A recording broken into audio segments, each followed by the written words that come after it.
I often get asked, if my spouse and I agree on our divorce and separation, why do I need an attorney? In this video, I'll show you why having an attorney is still a good idea. My name's Dylan Quinn. I'm a family law attorney and a Greensboro native here at Dummett Frayden.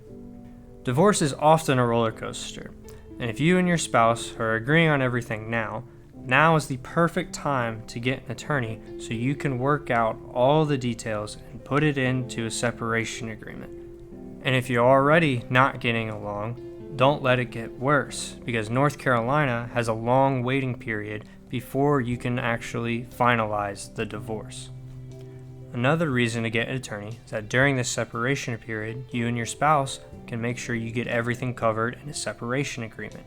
The separation agreement can cover things like splitting up property, making sure debt's covered, making sure your kids are covered, if there's any spousal support payments that need to get done. And if we can get everything in the separation agreement hammered out, then you won't have anything to worry about for the rest of that waiting period, and all that is left to do is to knock out the final bit of paperwork to finalize the divorce.